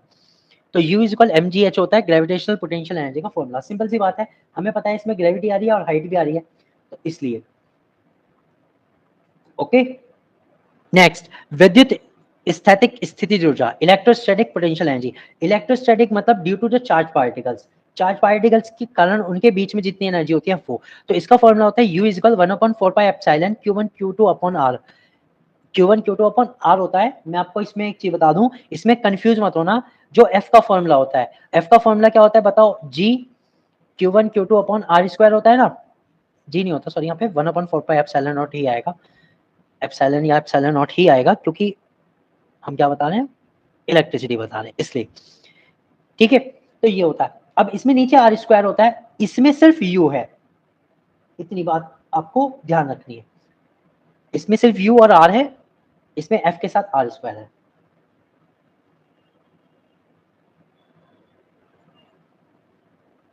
तो खैर इसकी हमें बहुत कम जरूरत पड़ेगी। अगली आती है प्रत्यास्थ स्थितिज ऊर्जा, जो कि इंपॉर्टेंट है आपके एग्जाम पॉइंट ऑफ व्यू से, क्योंकि अब ज्यादातर क्वेश्चन इस पे आने लगे हैं, इस पे ज्यादातर क्वेश्चन आने लगे हैं। किसी वस्तु की प्रत्यास्थता के कारण उसमें उपस्थित प्रत्यानयन बल द्वारा किया गया कार्य ही वस्तु की प्रत्यास्थ स्थिति ऊर्जा के बराबर होता है।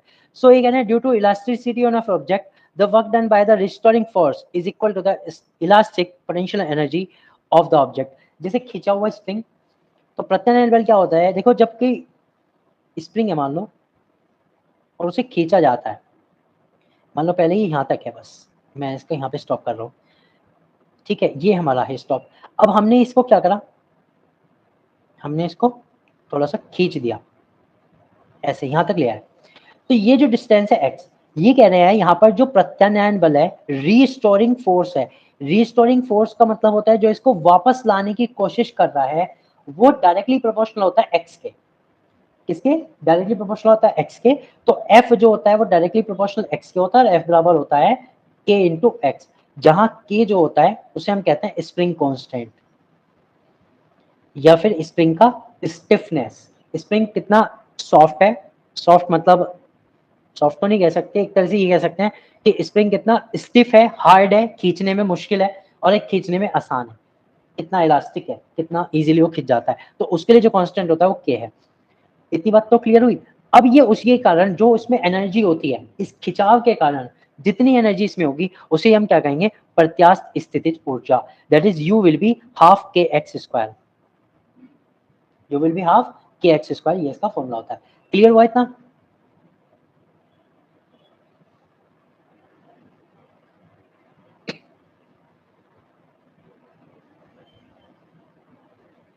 तो ये फॉर्मूला जरूर याद रखना, यूजिकल हाफ के एक्स स्क्वायर आता है एग्जाम में, और इस पे से क्वेश्चन रिलेटेड आने ही शुरू हो गए, आने भी हैं।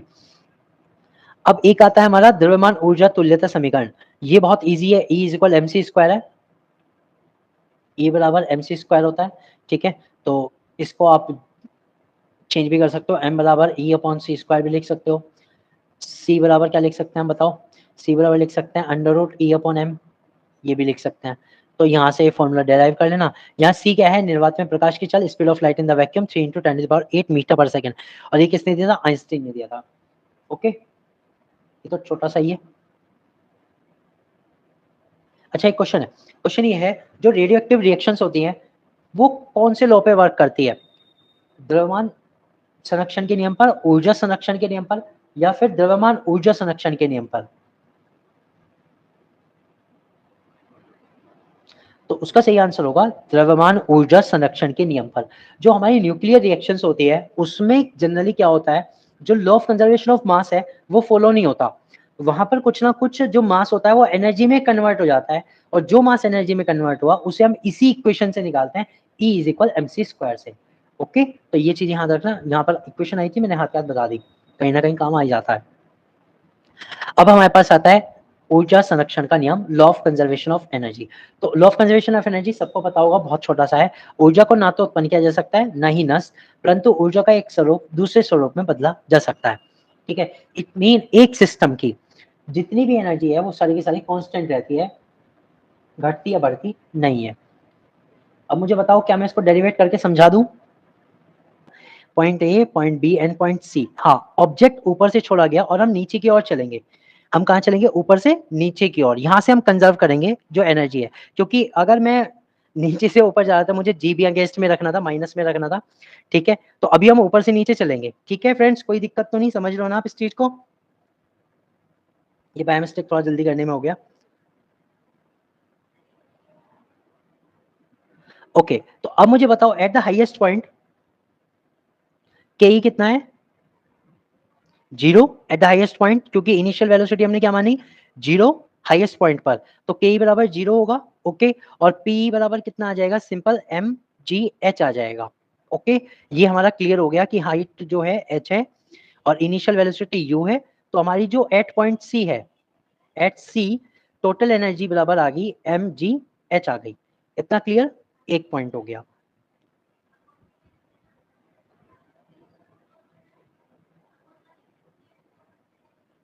अब चलते हैं at position b. At position b अब देखेंगे। देखो, अभी जो ऑब्जेक्ट हमारा गिरा है, हमने मान लिया ऊपर से x डिस्टेंस गिरा है, जैसे मैंने पहले बताया था। अब नीचे से जो हाइट रह गई वो कितनी रह गई? h - x रह गई। यहाँ पे हमें दो चीज निकालनी पड़ेगी। एट बी हमें एक तो निकालना पड़ेगा वेलोसिटी कितना है, ठीक है, और वेलोसिटी, और क्योंकि हाइट तो पता ही है तो पोटेंशियल एनर्जी इजीली निकल सकती है। तो सबसे पहले हम निकालते हैं इस पॉइंट पर वेलोसिटी कितना है। तो v² will be is equal u² plus 2gh। इसी से तो निकालते हैं, हाँ या ना? ठीक है, क्लियर हुआ? तो अब मेरी बात सुनिए, यहाँ जो h है, जितनी हाइट उसने ट्रेवल कर ली उसी के बाद तो ये फाइनल वेलोसिटी है, क्योंकि ऑब्जेक्ट ऊपर से आ रहा था।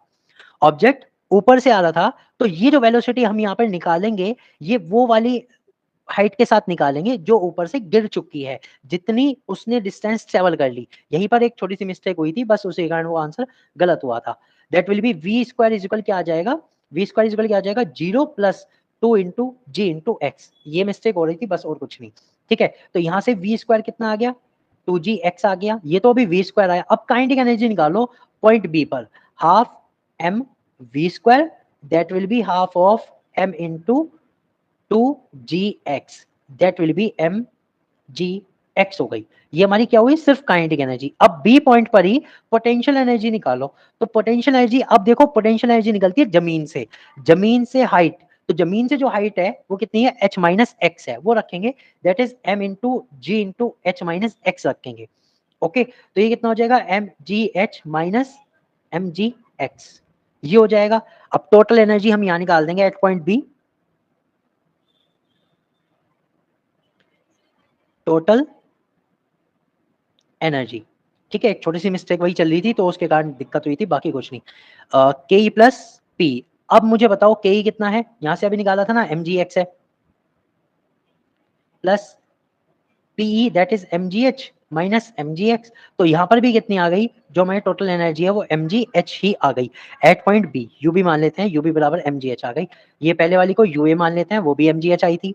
ठीक है, तो अभी तक हमें ये पता लगा कि ऊपर से लेके बी पॉइंट तक वो गिर चुका है, तब भी जो उसकी काइनेटिक एनर्जी और टोटल पोटेंशियल एनर्जी का जो टोटल आ रहा है kinetic energy plus potential energy, total जो एनर्जी आ रही है वो कंजर्व है, सेम है, mgh से हम निकाल सकते हैं।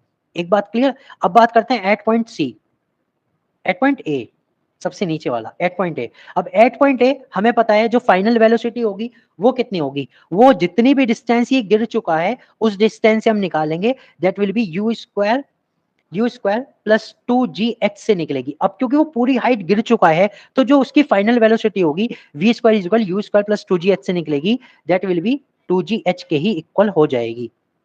अब की बार ए पर, पॉइंट ए पर जो वेलोसिटी आएगी वो कितनी आएगी, 2gh ही आ जाएगी, क्योंकि इस बार वो ऑब्जेक्ट जो है हमारा गिर चुका, v square is equal 2gh आ जाएगी।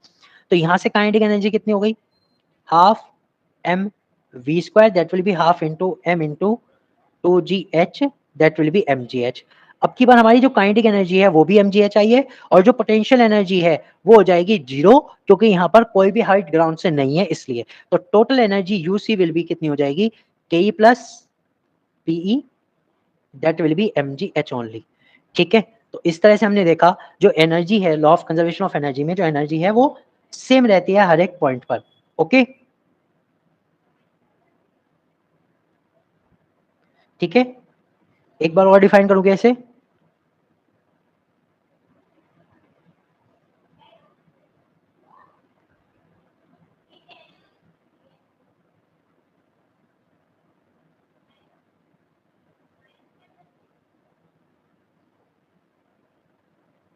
ओके, अब देखो, खैर ये तो एक सिंपल केस था, बस एक छोटी सी मिस्टेक हुई, खैर वो समझ में आ गया होगा आपको। कुल मिला के हमें ये पता लगता है कि जो एनर्जी है वो कंजर्व रहती है किसी भी सिस्टम के किसी भी पॉइंट पर।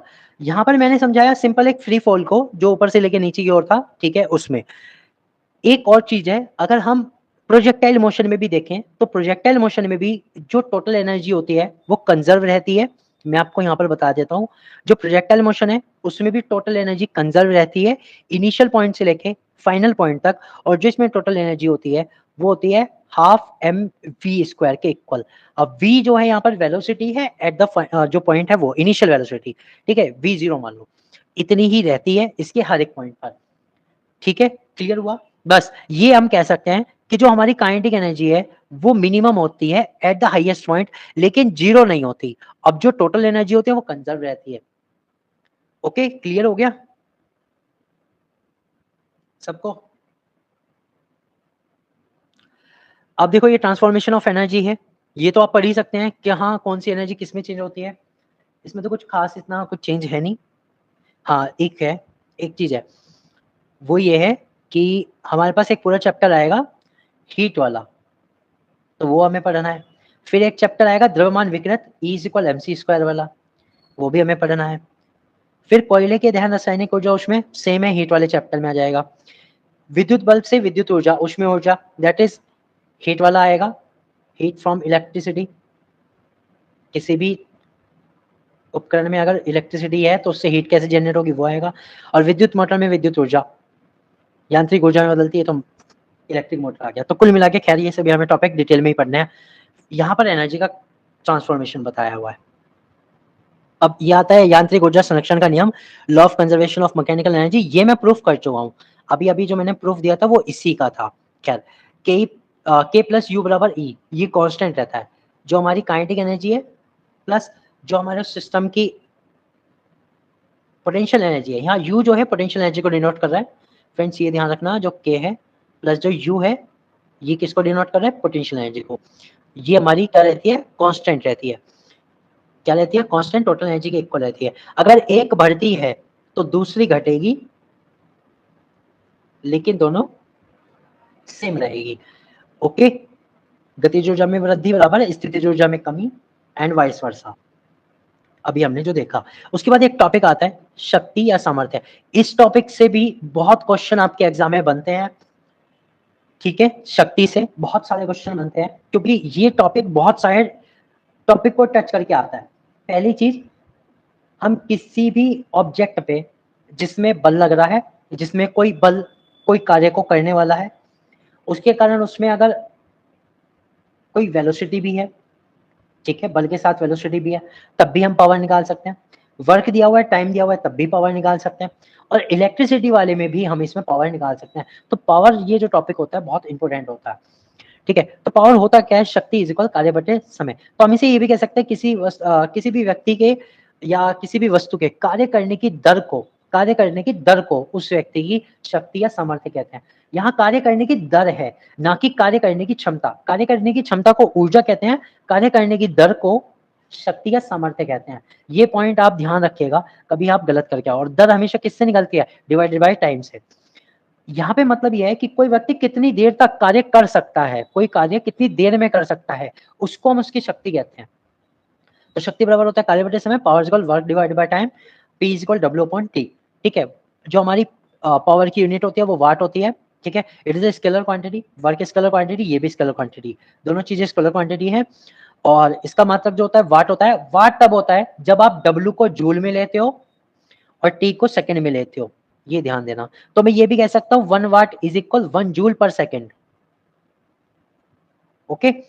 1 वाट इज इक्वल 1 जूल पर सेकंड।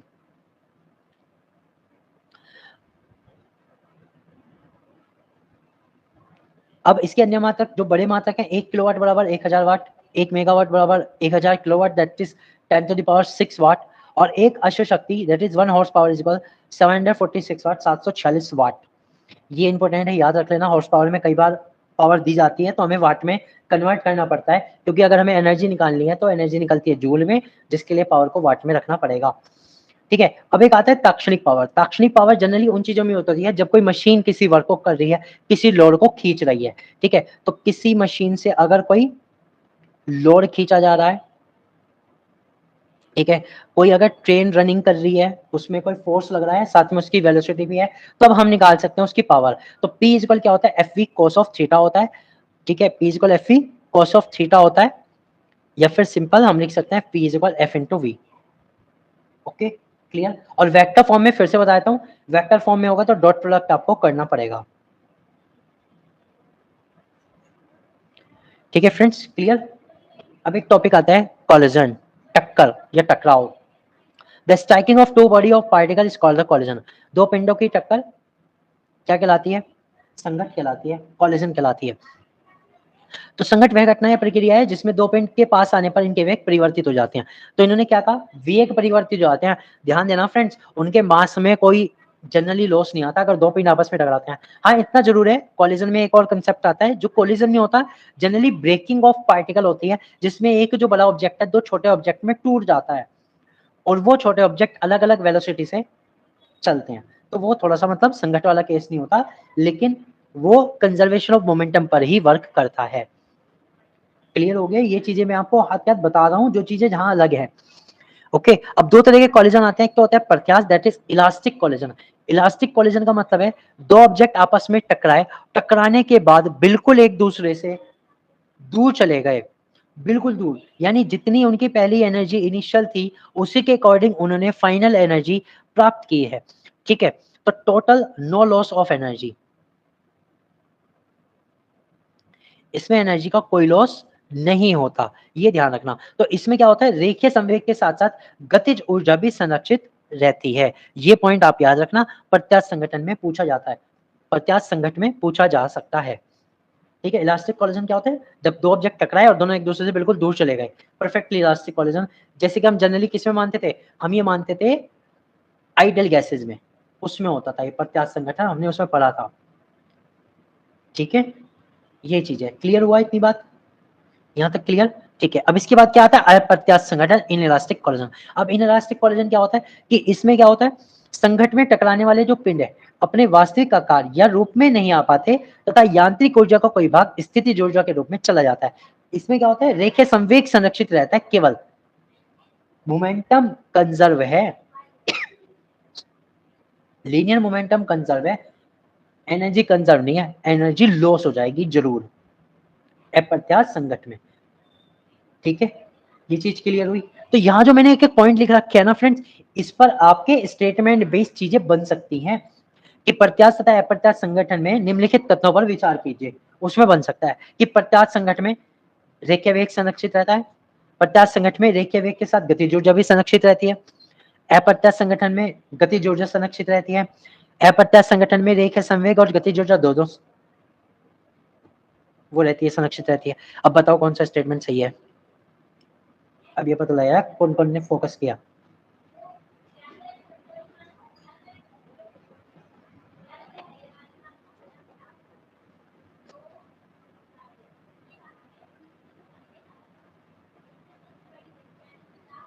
बताइए जी।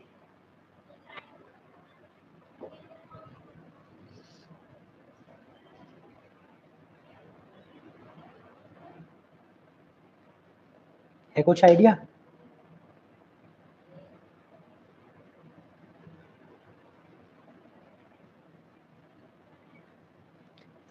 स्टेटमेंट जो मैंने दिए थे उसमें सिर्फ 2 करेक्ट था।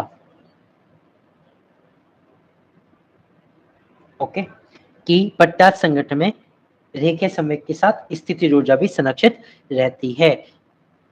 ठीक है,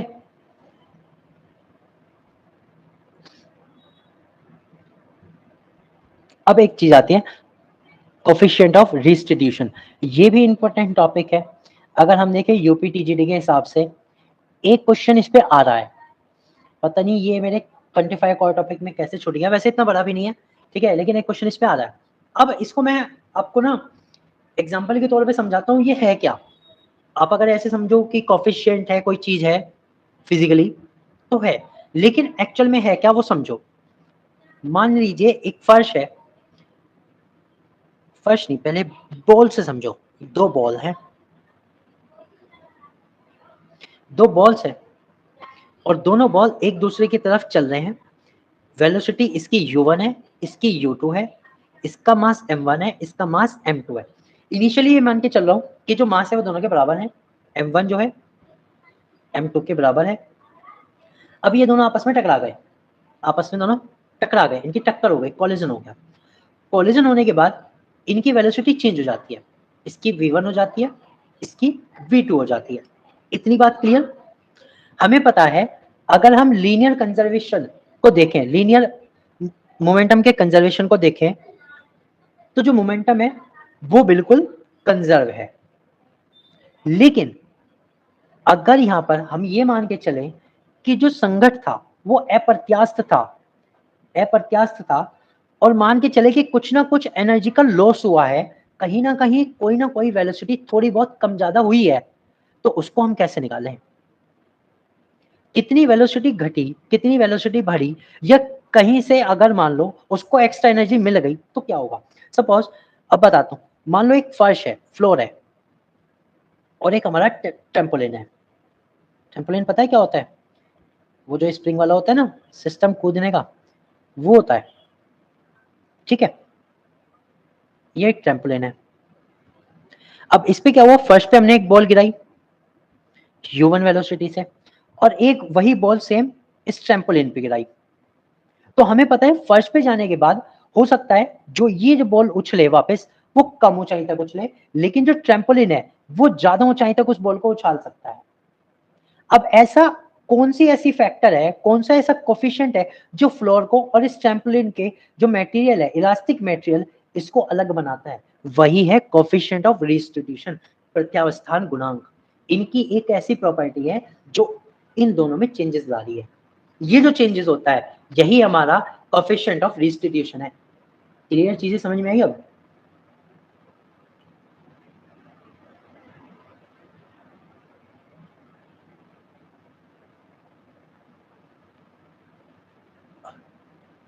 अब जो कोफिशिएंट ऑफ रिस्टिट्यूशन है उन्हें हम कैसे निकाल सकते हैं। यदि किन्हीं दो पिंडों के संघट से पूर्व के वेग u1 व u2 तथा संघट के बाद के वेग क्रमशः v1 व v2 हो, तब जो प्रत्यावस्थान गुणांक आप निकाल सकते हैं वो है E is equal relative velocity after the collision divided by relative velocity before collision. ठीक है, यानी कि संघट के बाद के सापेक्ष वेग डिवाइडेड बाय करना है संघट से पहले के सापेक्ष वेग, that is v1 minus v2 upon u1 minus u2। ये हमारा इसका फॉर्मूला होता है। जब भी आपको कोफिशिएंट निकालने के लिए आ जाए, कोफिशिएंट ऑफ रिस्टिट्यूशन, आप इससे निकाल सकते हैं। तो जो परफेक्टली इलास्टिक कोलिजन होते हैं, पूर्णतः प्रत्यास्थ संघट होते हैं, उनके लिए E की वैल्यू 1 आती है, यानी जो ये रेशो आता है ये बिल्कुल 1 के इक्वल आता है, यानी इसमें कोई एनर्जी का लॉस कहीं पर नहीं होता। जितनी भी वेलोसिटी का कंपोनेंट पहले होता है उतना ही बाद में होता है, दोनों का रेशियो 1 आता है। लेकिन जो कंप्लीटली इनलास्टिक कोलिजन होते हैं, अप्रत्यास्थ संघटन होते हैं, उनके लिए E बराबर 0 होता है। E बराबर 0 यानी उसमें जो हमारा E है वो 0 हो जाएगा, यानी वेलोसिटी कहीं ना कहीं दोनों की लॉस हो जाएगी। इतनी बात क्लियर सभी को?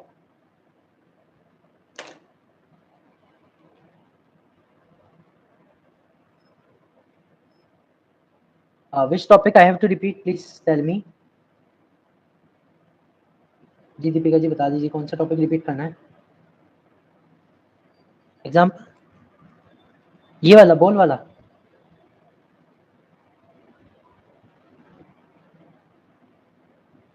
ये बोल वाला। हाँ, तो देखो हम ये बात कर रहे हैं कि कॉफिशिएंट ऑफ रिस्टिट्यूशन प्रत्यावस्थान गुणांक है क्या। एक्चुअली तो ये एक फिजिकली नाम है, लेकिन इसका सिग्निफिकेंस है क्या रियल लाइफ में? क्या है रियल लाइफ में? ये है कि जब कोई संघट होता है और वो संघट अगर अप्रत्यास्थ है तो हमें पता है उनकी वेलोसिटी में तो कोई चेंज शायद ना आए, क्योंकि लीनियर कंजर्वेशन हम सोचते हैं, लीनियर मोमेंटम का कंजर्वेशन हम सोच के चलते हैं। लेकिन कहीं ना कहीं जो एनर्जी में चेंज आता है, एनर्जी में जो चेंज आता है वो किसकी वजह से आ रहा है? वो आता है इनकी एक प्रॉपर्टी के कारण, जिसे हम प्रत्यावस्थान गुणांक कहते हैं, कोफिशिएंट ऑफ रिस्टिट्यूशन या कोफिशिएंट ऑफ इलास्टिसिटी भी आप कह सकते हो मेरी तरफ से, कोफिशिएंट ऑफ इलास्टिसिटी भी कह सकते हो। अब फ्लोर जो है वो इनइलास्टिक होता है तो उसका कोफिशिएंट कम होगा, और जो हमारा ट्रैम्पोलिन का जो इलास्टिक मटेरियल होता है, जो गद्दा होता है इसमें, वो उसका कोफिशिएंट ऑफ रिस्टिट्यूशन ज्यादा आ जाएगा। क्लियर हुई बात?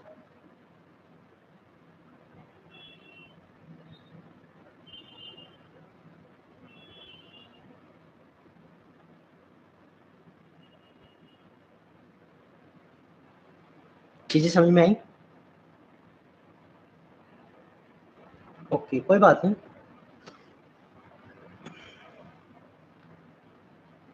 टेक्नोलॉजी के दौर में ये चीजें तो होती रहती हैं, जैसे अभी थोड़ी देर पहले हुआ था मेरे साथ, मेरी वॉइस नहीं आ रही थी मुझे। तो फ्रेंड्स कैसी लगी क्लास? यहाँ तक ये जो चैप्टर था ये कंप्लीट हो गया, मतलब साइड नोट्स मैंने एक्सप्लेन करा, और एक क्लास में देखो 2 घंटे लग रहे हैं, क्योंकि आज पहली क्लास थी, थोड़ा स्लो भी चले, कल से थोड़ा तेजी के साथ चलेंगे, ठीक है। एंड आई होप कि सभी बहुत टाइम से जुड़ जाना, ताकि बहुत जल्दी से क्लास स्टार्ट हो सके, ठीक है फ्रेंड्स। और कल हम पहले केमिस्ट्री करेंगे फिर फिजिक्स करेंगे, हम ऐसा नहीं करेंगे कि फिजिक्स होती रहे और केमिस्ट्री छूट जाए, ठीक है? क्लियर? और इसके नोट्स पढ़ लेना, कल को पहले इसके प्रैक्टिस क्वेश्चन कराऊंगा। ओके ओके जी। So goodbye everyone and so nice to all कि आपने क्लास ज्वाइन की। Thank you very much. See you next time. मजा आया। Goodbye. कर दूं एंड क्लास? किसी कुछ पूछना है, कुछ कहना है तो कह सकते हो।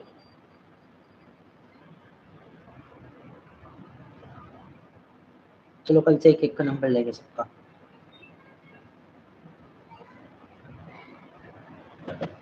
Okay so good bye.